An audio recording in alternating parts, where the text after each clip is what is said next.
when a minister tells you that we are on the same boat, okay, do we actually believe that?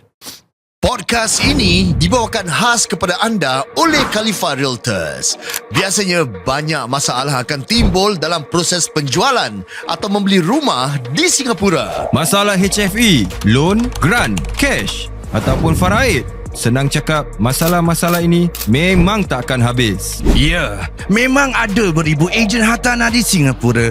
Tetapi kenapa KHALIFA Realtors? Kerana dorang berpengalaman lebih dari 20 tahun. Dorang sangat profesional. Dorang akan membimbing anda dalam penjualan dan pembelian rumah anda seperti seorang Khalifah. Dorang juga akan jaga hati klien dorang walaupun ada klien yang sangat leceh. Dan yang paling penting, dorang selalu angkat Top Agent Award setiap tahun. Dah tak perlu fikir-fikir lagi nak pakai ejen yang mana. Hubungi KHALIFA Realtors di talian 8892 5882. Ikuti socials kami di Facebook, Instagram dan TikTok @KHALIFA Realtors. KHALIFA Realtors, kita kasih settle.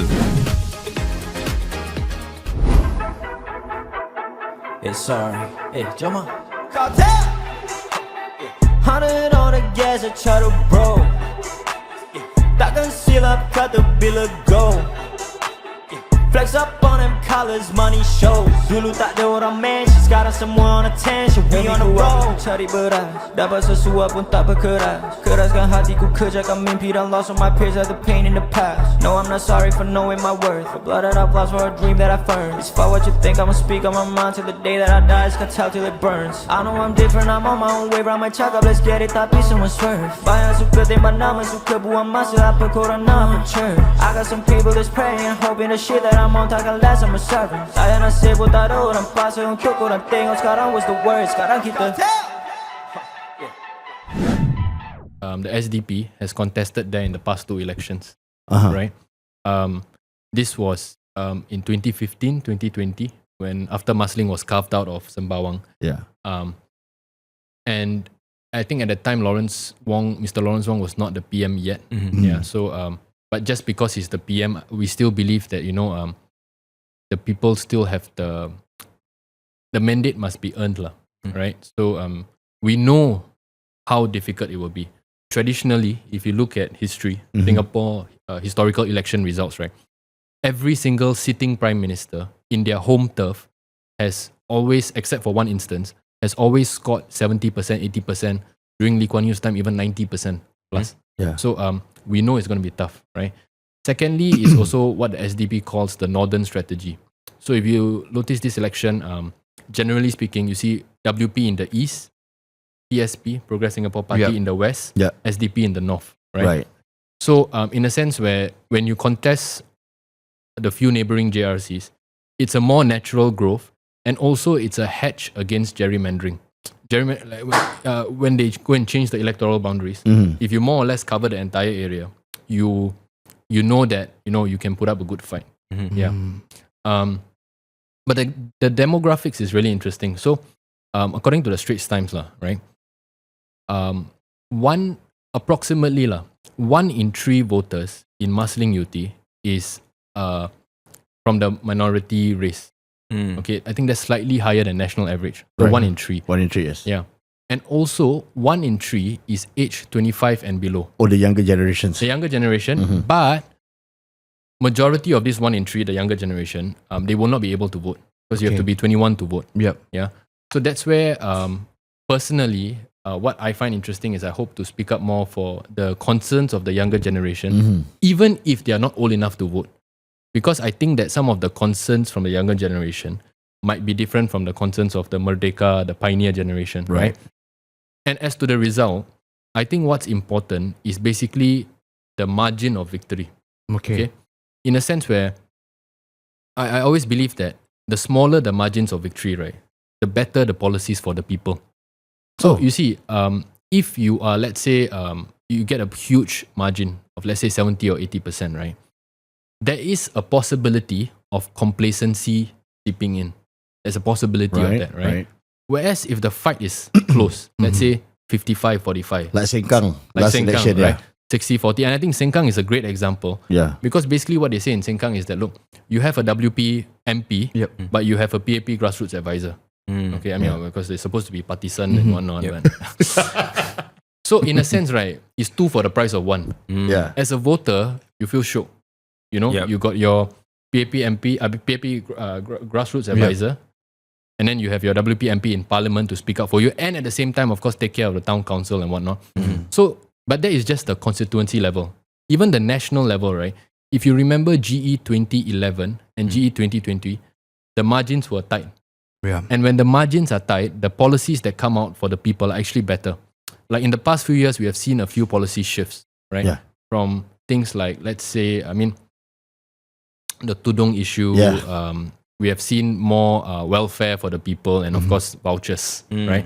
So I think that in the larger scheme of things, we may lose. But what we want to do is put up a good and a clean fight and focus on our campaign messages. Right. And just deliver on that. And then we can walk out, regardless of the result, with our heads held high. That's what we want, a clean campaign. And if the margin of victory is small, the welfare for the people will be better. Right. Yeah. Can I ask this? Like, I believe that you have gone to the ground. Yeah. And meet, the residents in Masling. What are the main, maybe the problems that they share? And maybe we can discuss this issue on, the table. That Money lah bro. Hey, bro, 5C. money. 5C gone. He talk about 5C bro. Yeah. But what's the main issue that they come to you? Arifin, I have this problem, blah, blah, blah. Right. So generally speaking, people don't open up right away. Especially if they realize you're from the opposition. Yeah. So, I mean, there's one funny incident. I think the other day I was talking to a resident for like 5 minutes, right? She was sharing about some neighbor problems and this and that and whatnot. At the end of 5 minutes, she asked me, today Zaki never come. Oh, she asked you. She thought I was the grassroots. Oh. So you get what I mean? Yeah. It's one of those things where like, when you open up, after a while they open up, then they might say that, look, actually, I'm quite concerned about how my child is going to afford housing in the future. Like right now, they are comfortable, of course. The house is affordable, but they're worried about, not so much about for themselves, because some of them have already in a comfortable stage of life, but for the next generation. And I think you hit the nail on its head. The primary thing in everybody's mind is cost of living. But I think there's something else that actually they don't talk about, because generally we don't talk about mental health enough. But and that's something that I think I spoke about as well.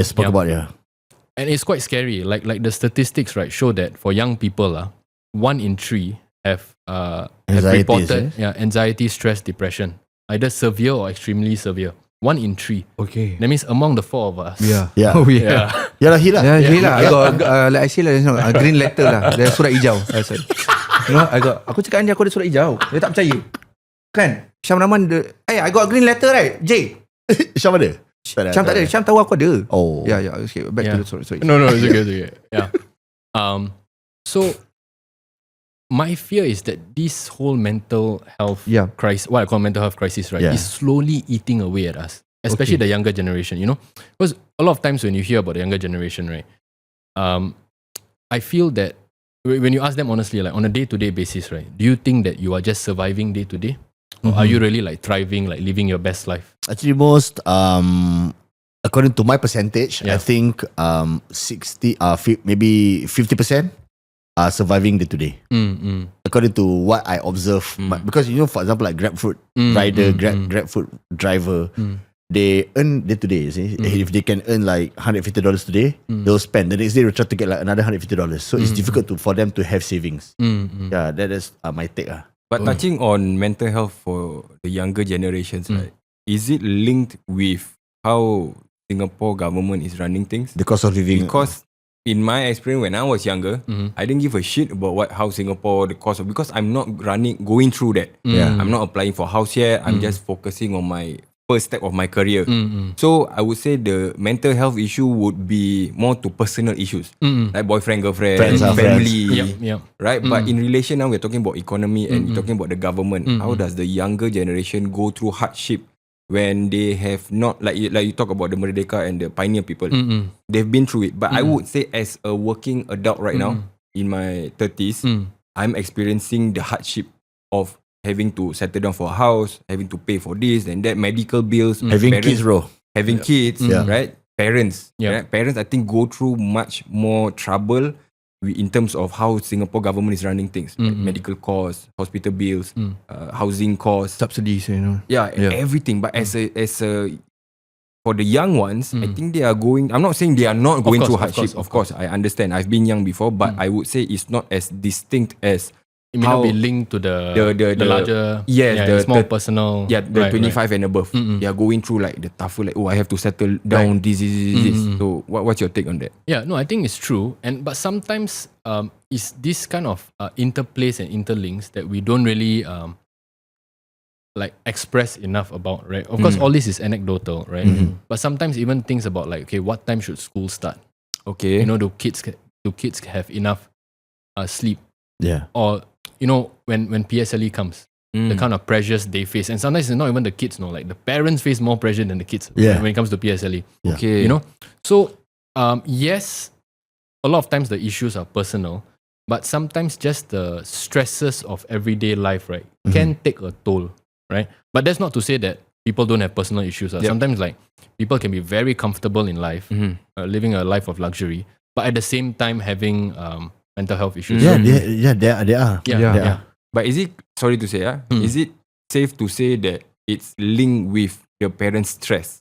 Because parents go through this, like paying for this, the rising inflation. That's why they are more they pressure the children more. Like, you have to study, you have to read because I don't want you to go through because Singapore cost is rising, blah blah blah. Everything is so expensive, so I want you to study, and you know they pressure the children, and then maybe that links. Yeah. So as in, I can't blame them for pressuring because that's how the system is built. You know, you're taught that, look, once you score in PSLE, your life will be, you know, you take a certain path. Yes. You know, you go to a good school and etc.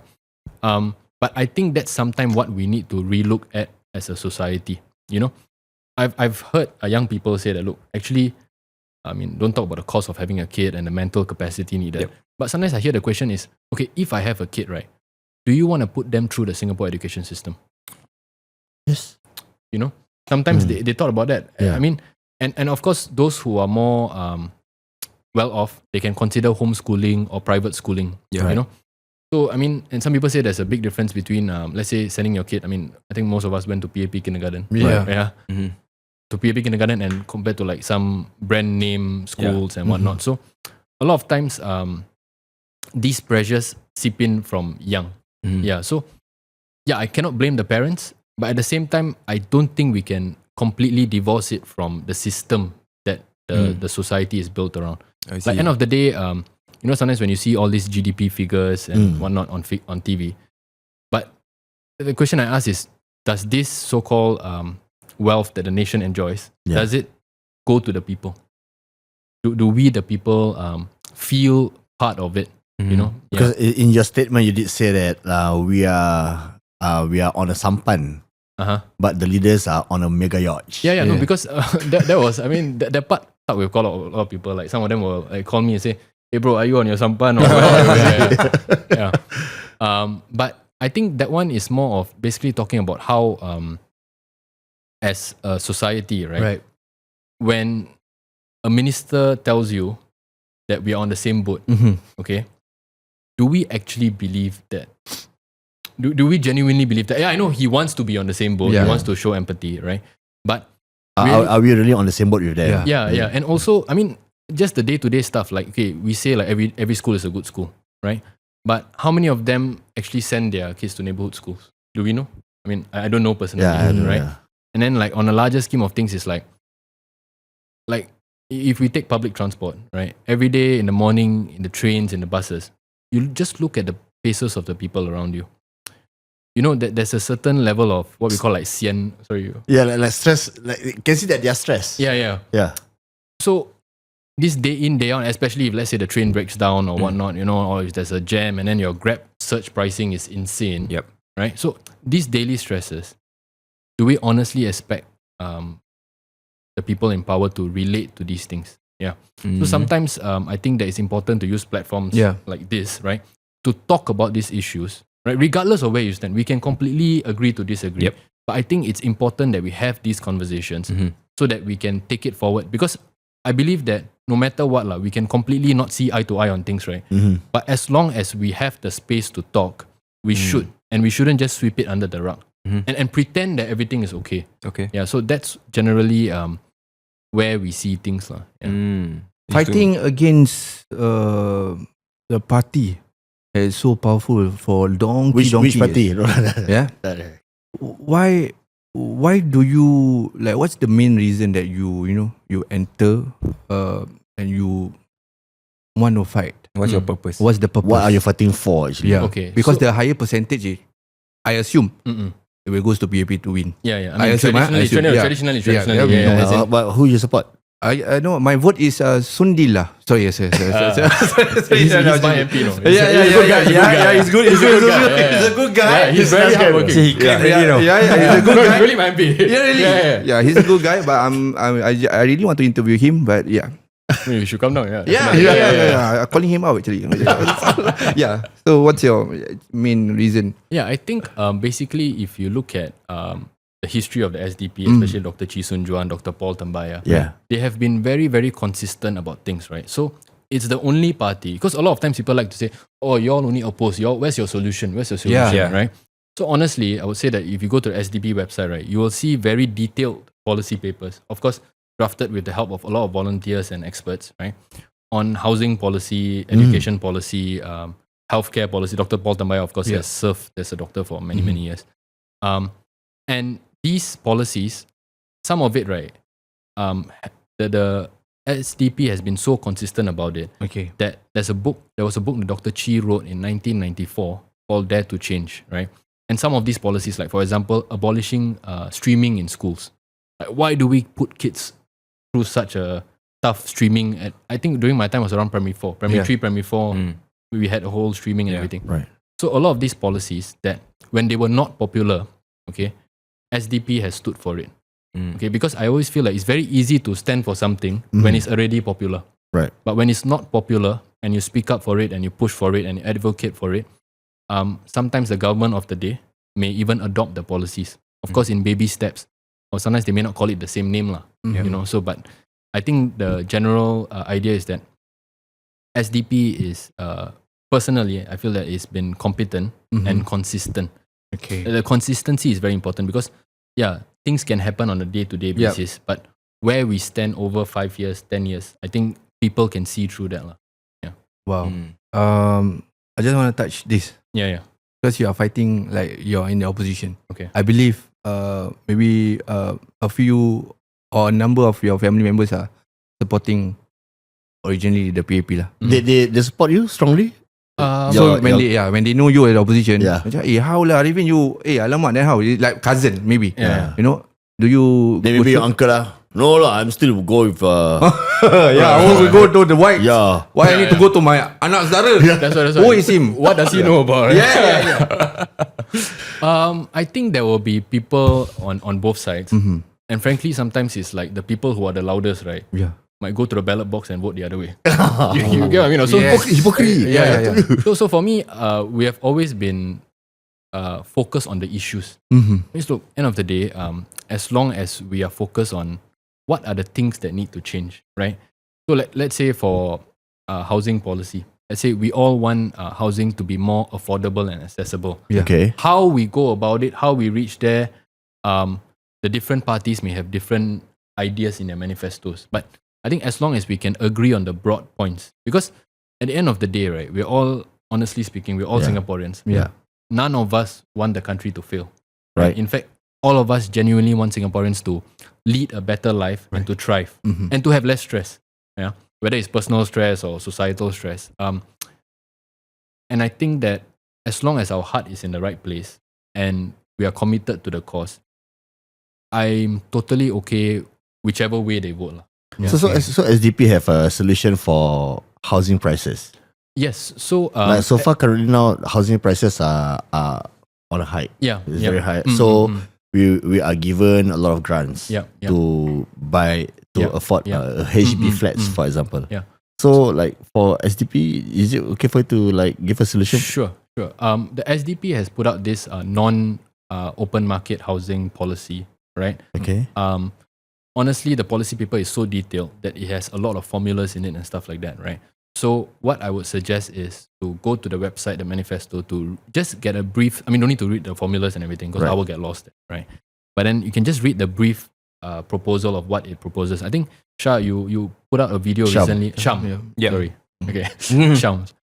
You put out a video recently about this housing thing, right? So, and it's very true, right? Because sometimes when you look at HDB's original thinking, it's basically to put a roof over every Singaporean's head. Okay. Simple. Okay. I think at that time there wasn't really this thing about the asset. Okay, look, I put a roof over your head, enjoy. Okay. Somewhere I think around the 80s or 90s, we had this idea that your house is an asset that will continue to appreciate in value. Right? But there are certain difficult questions that we have to ask, we have to tackle as a society. Even the PM said that, no party has a monopoly on good ideas, right? Yeah. So the few questions we have to ask. Number one is that, look, okay, so when your house price increase, you feel shocked, right? Yeah. But when you do want to sell, I mean, besides paying back the CPF and whatnot, right? When you do want to sell, the rest of the market is still equally high, right? Nowadays, you see, of course, there will be a central region will be higher and whatnot, but you still do have to buy at a higher price unless you are downgrading. Okay, so that's a different story, right? And then the next question is, eventually, at the end of 99 years, right, your house goes back to the government. Yeah. So at which point does it stop being an asset? Is it the 60-year mark, the 70-year mark? I think 40 years mark, I think. It starts dropping already. Yeah, it starts dropping. Right. Yeah, I mean, I think they have this curve called like the Balas curve and whatnot. Yeah. So I mean, this one, I mean, a property agent or the ministers will be able to explain it better. But I think these are things that we want to talk about. And honestly, the most important thing is this for me.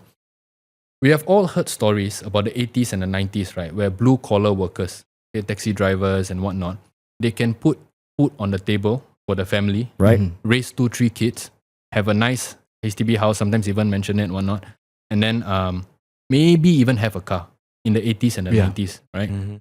Like they work hard, but the ROI on the hard work is there. Okay. Honestly, can we say the same? No. Right?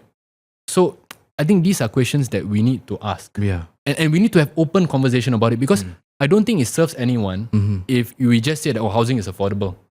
Don't listen to whatever they say, like actually no, there are things that, of course, some of these problems won't arise today. It will arise 5, 10 years, 20 years down the road. But I think these are questions that we need to ask because housing might be affordable for us today. Yeah.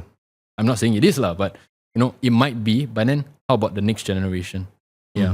Honestly, that's a worry for me, honestly, for the next generation. Like when I look at people 5 to 10 years ago, they buy the purchase sale, the price is very affordable compared to now. It's like almost times 2. Correct. Right? So, but when I did the video, right, I saw most of the comments were saying, because I talk about housing price and food costs.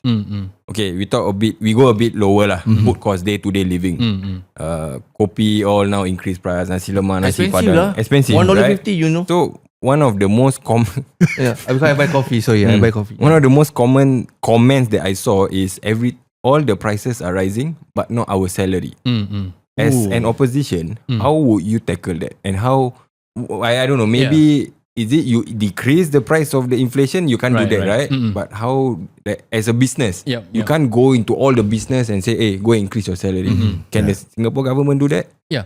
So, I mean, Singapore government can set a minimum wage, for example, right?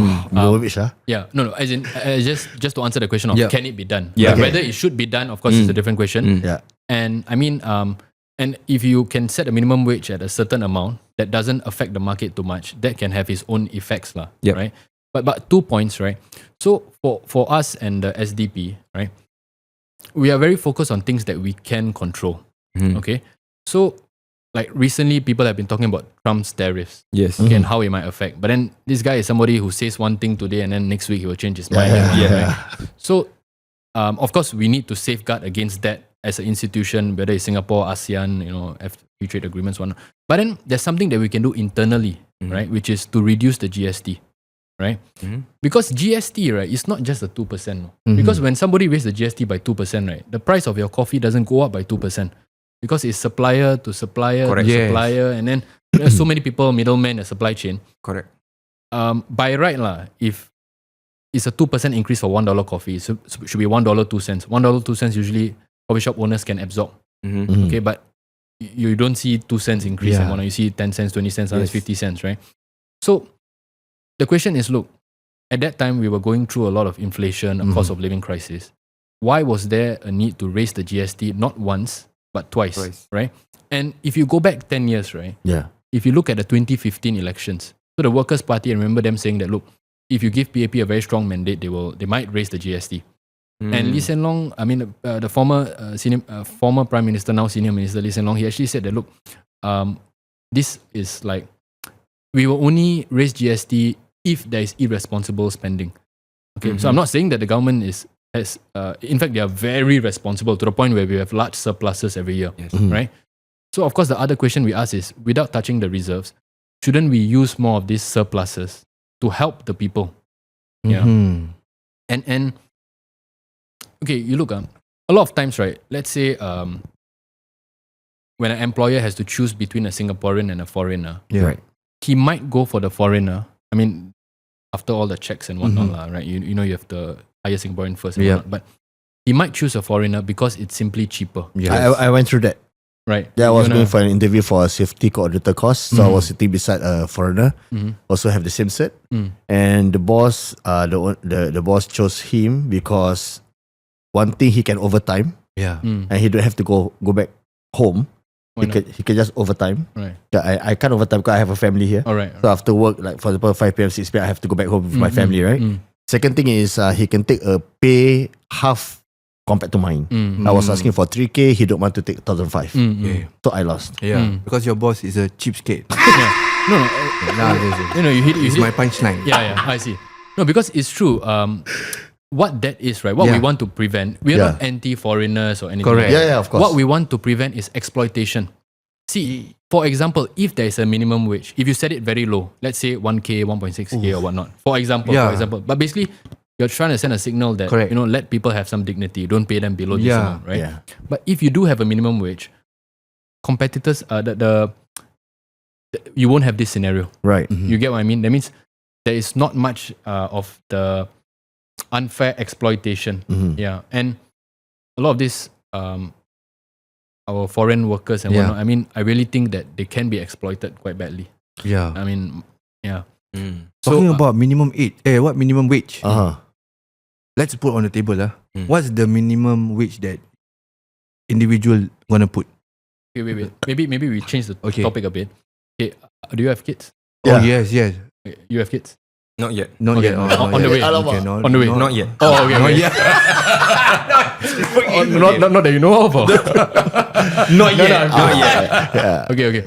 So let's say, right, I mean, maybe you can just talk about like, okay, you're so and so, you have how many kids? How much do you think you need to survive on a month-to-month basis? Survive lah. How much is enough? Yeah, how much is enough? Depending on your lifestyle. Yeah, so that's why individually for your respective. Okay, based on our personal lifestyle, how much? Yeah. Your Because you know there's this idea of minimum wage and living wage. So living wage is about how much genuinely does a person need to survive day to day, you know? 35. with family. Minimum. Minimum. 335. Yeah. And that's just for yourself lah, or also including family. Oh wait, that's a good question. Whole family. Yourself? No. 15,000 bro. Isn't it enough? Every day I eat steak, is it? Clubbing. No, haram. Yeah. Okay, you go first. Minimum 5. okay. Okay. Minimum 5. Yeah, minimum 5. That's the bare minimum lah. The bare minimum. Is that Okay. Sole income or combined income? Sole. That means just for yourself lah. 5 myself. Understand. Yeah. My wife, another 5. Total household income about 10. Oh, that's a lot, bro. Yeah, that is what we go through lah. For me, I have 4 kids.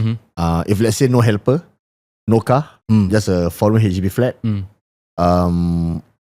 Household income and my wife, I think 6K. Okay. Hey! You Kita kembali bersama dengan teman-teman penanja KHALIFA Realtors. Fajar Nafi, Abang Malik dan juga Kai di dalam studio bersama kami seperti biasa. Kita sembang-sembang tentang hal berjual beli rumah yang tersemua kaum keluarga di Singapura. Boleh call juga WhatsApp mereka di talian 8892 5882 8892 5882. Ikuti socials mereka, Facebook, Instagram dan juga TikTok @KHALIFA Realtors. Yes. Moving house, possibility one of most stressful event in life. Yes. Kira aku dah berfalsafah ya. Asal pula? Tak adalah. Speaking. Off. Tips on how to manage and lessen the stress during your move. Kira macam mana kita nak manage stress kalau kita move house. Stress. Kan? Barang tu macam kita move studio ni pun stress. TV pecah. Serius? Ya, TV pecah. Okay. Buka balik. Aku akan ungkit ni sampai aku Mati lah. mati sampai. Dia dah bayar balik apa? Dah lah. Dah bayar balik apa? Tidak nak tolong. Pecahkan TV. Aku gurau je, aku gurau. Tak apa. Tapi muka dia rabak bila dia pecahkan TV aku. Okay. Bersalah. So moving a house stressful. So macam mana kita nak manage or how we can prepare Prepare for the worst lah kira. Hope for the best, prepare for the worst. No, but the sellers. like better word, what are the signs of stress? Apa yang orang risaukan sangat? Okay. Orang selalu stress pasal apa tau? Pasal, okay, first and foremost dia ada timeline kan. Okay, they have to move out of the house by this certain date, for example. So kalau dia tak ada planning kan, for example, dia buat last minute memang rabak. Kau sendiri lah, korang dah tahu lah. Dia pakai 2000 agent 2000 lah, $2,000 agent. Itu kan. I shall not touch on that. I shall stick Tadi to the topic. kita boleh cakap. Kau dah tak cakap. Okay, pasal stres nanti boleh jadi bahan gaduh tau. Laki bini family gaduh. Pasal apa? Asal you tak buat ni, asal tu. I thought you settle this. Asal you supposed to arrange movers, habis you tak arrange movers. Tapi ada barang-barang. Kau just imagine a family 20 tahun dah tinggal. So there gonna be some things which want to throw, don't want to throw, want to keep. So that becomes a point of contention already between husband and wife. Budak-budak. So moving on, I talk about the tips. Pasal apa? Okay, memang not easy for moving. I've experienced it myself. For those of you who pernah pindah, you all tahu it's very stressful. Okay, most important thing is always plan the move. Always know the date when you are going to move, and always make sure that you have booked the movers before the date itself. Kadang-kadang diorang macam diorang confident sangat lah boleh dapat movers. But that not all movers, I would say, function lah. Don't underestimate the movers. Because the movers is the moving. Don't underestimate. Cambridge. So some bridge. Sudah. Lambut satu lambut. Sorry lah. Okay. So pindah ni presents a very good opportunity for you to declutter and buang all the barang-barang. So it's always good. Korang nak pindah rumah baru apa yang perlu dibuang, buang. Buka dalam storeroom tu, kalau korang buka storeroom 20 years of barang, confirm 20 years of barang ada kat dalam, kau tak tahu ada barang tu, kau buka ada lagi album lama. Makcik-makcik kalau tengok satu gambar, gambar ni masih ada masa aku kahwin, nanti dia buka lagi album lain. Bila nak settle tu. So it's good to declutter first. Okay, then after that you plan your mover. Kalau kotak nak kotak, you can always get the kotak from the movers, the boxes. Kalau perlukan, you can always order from them. For myself, from my own experience, what I did was I go to supermarket. Kat belakang supermarket kan ada orang buang kotak tu. Tak beli, ambil. Cukai. Oi. Oh, tu part time dia. Aku ambil sikit, tapi aku tanya staff dia dululah. I always take the ones that Kata lebih, dia taruh air, kasih berat. Tak serius lah korang. Aku dah rasa abang boleh tak bawa banyak Tak boleh. Kejap lagi lepas ni. Dia live dia berbual ni. Kotak-kotak you can get from them. Make sure kau collect lah banyak-banyak, so that you have sufficient boxes lah. Okay. There are some things that I notice yang orang have trouble to clear. For example, kadang I have seen before, people don't know how to clear their barang-barang macam old Al-Quran. Macam frame, apa-apalah surah, macam ayat-ayat ni semua. Ayat-ayat ni semua kan. And I've seen, maybe they don't know, dia pergi buang kat bin center. So that is, please don't do that lah. There are companies that actually specialize in disposing all this. Betul. Shred all this old Al-Quran, engage them lah. If you cannot, if maybe affordability tak ada, what you can do, maybe you can give it away. What I did for myself, baju, barang-barang ni semua I give to my helper. Then dia hantar kat kampung. Ada orang kampung memang ambil memang grab. So all this please make sure you jangan buang sebarang lah. Kan? Then number 1, then number 2 also sometimes pets. Kalau nak pindah rumah kecil, janganlah buang pets. Don't abandon your pets lah. If you need a new owner, go and search in advance. New owner on social media. Kalau tak, kesian orang macam Abang Malik. Lagi banyak kucing nak kasi makan. Tak balik-balik nanti dia. I see. Then after that, all the furniture yang mana yang rasa dah tak muat, sometimes those elderly people kalau nak from 4 room to 2 room, kirakan be more realistic lah. Takkan semua nak bawa ke rumah kecil kan. Yalah. Mana yang give away, mana yang tak pakai, buang je lah.